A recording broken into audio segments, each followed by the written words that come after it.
আয়ুষের বুদ্ধিমত্তার খাতিরে ফের এই ডিলটা ক্র্যাক করে নিল গাঙ্গুলি গ্রুপ অফ কোম্পানিজ। হ্যাঁ বন্ধুরা, ভিডিওতে লাইক দিয়ে দেখতে থাকুন। একদিকে যখন কিনা ইন্দ্রাণী গাঙ্গুলি স্ট্রিক্টলি বারণ থাকে যে এই ক্লায়েন্টসদের রিকোয়ারমেন্টস অনুযায়ী এই ডিল ক্র্যাক করার জন্য কোনোভাবেই আয়ুষকে ব্যবহার করা যাবে না, ঠিক সেই সময় উপায় না পেয়ে ক্লায়েন্টসদের রিকোয়ারমেন্ট এবং চাহিদা স্বরূপ এক পর্যায়ে দিশেহারা হয়ে পড়ে যখন সিদ্ধার্থ এবং রাজশেখর গাঙ্গুলি সিদ্ধান্ত নিয়ে বলতে থাকে যে ঈশানের এত বড় একটা স্বপ্ন পূরণের দ্বার প্রান্তে এসে ওই ঈশান ব্যর্থ হয়ে যাবে, বেচারার মনোবল ভেঙে যাবে, সেটা অন্তত আয়ুষ কোনো মতেই জানলে এটা হতে দেবে না। এবং ইন্দ্রাণী যতই মুখে বলুক না কেন, কিন্তু ও মনে মনে চায় যে এই ডিলটা আমরাই ক্র্যাক করি এবং গাঙ্গুলি গ্রুপ অফ কোম্পানিজ যদি কোনোভাবে এই ডিলটা ক্র্যাক করতে না পারে তাহলে মার্কেটে আমাদের নামে কী পরিমাণে যে বদনামি হবে সেটা আর বলে বোঝাতে পারবো না। কিন্তু তখন হাজার চেষ্টা করেও কোনো মতে আর আমরা এই ডিলটাকে ফিরিয়ে আনতে পারবো না। তাই এই ডিলটাকে ক্র্যাক করার জন্য আমাদের যত সাধ্যমাফিক যা যা করণীয় সেই সমস্ত কিছু আমরা করবো, কিন্তু কোনোভাবে এই ডিলটা আমরা হাতছাড়া হতে দেবো না। কারণ এটাতে করলে আমাদের অনেক ফেস লস তো হবে, তার সঙ্গে আমাদের কোম্পানিতে ধস নেমে যাবে এবং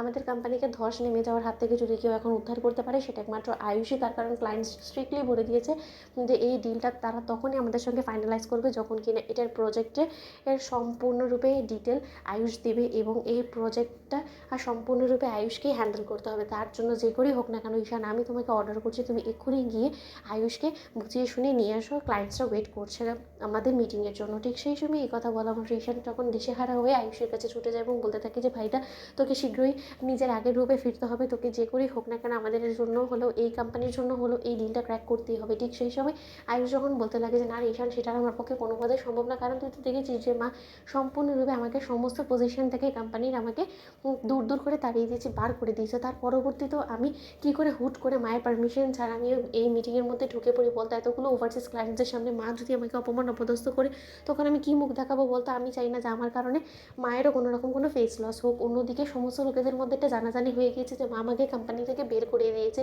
তার পরবর্তীতে যদি আমাকে কেউ দেখে ফেলে এবং তখন যদি মুখের উপর এটা বলে বসে যে আমি তো কোম্পানির এখন আর কোনো রকম কোনো স্টেক হোল্ডার নই, তা সত্ত্বেও আমি কী করি বা এই প্রজেক্টটা ট্যাকেল করছি, তখন কী হবে বলতো, তো একবার ভেবে দেখেছিস? ঠিক সেই সময় কুসুম যখন বলতে থাকে যে ছোটো সাহেব, আপনার তো এই সম্পর্কে সম্পূর্ণরূপে ধারণা আছে, কী কী বললো না বললো তাতে তো আপনার কোনো কিছু যায় আসে না। ক্লায়েন্টসরা যখন স্বেচ্ছায় বলেছে যে তারা আপনাকেই চায় এই প্রজেক্টে, তাহলে আপনার এই প্রজেক্টের মধ্যে নিজেকে ইনভলভ করতে কী প্রবলেম আছে বলুন তো? আমি তো সেটাই বুঝতে পারছি না। আপনি ভুলে যাবেন না যে আপনি গাঙ্গুলি পরিবারের বড় ছেলে এবং সেই হিসাবে গাঙ্গুলি গ্রুপ অফ কোম্পানিজটাকে যেমন কিনা দেবীমা দাঁড় করেছে, ঠিক তেমনি আপনিও কষ্ট করে শ্রম দিয়ে দাঁড় করিয়েছেন। তাই এই অবস্থাতে আপনার কোম্পানির যদি আপনাকে প্রয়োজন পড়ে তাহলে আপনাকে সেই সব ধরনের চেষ্টা করা উচিত, নাকি নিজের জেদে বজায় থাকা উচিত। তার থেকে বরঞ্চ আপনি যান যত শীঘ্রই সম্ভব গাঙ্গুলি গ্রুপ অফ কোম্পানিজকে এই প্রজেক্টটা আপনি পাইয়ে দিন। ঠিক সেই সময় অবশেষে আয়ুষের দক্ষতায় এই ডিলটা ক্র্যাক করে গাঙ্গুলি গ্রুপ অফ কোম্পানিজ। তো বন্ধুরা, লাইক এবং শেয়ার করে সাবস্ক্রাইব করুন।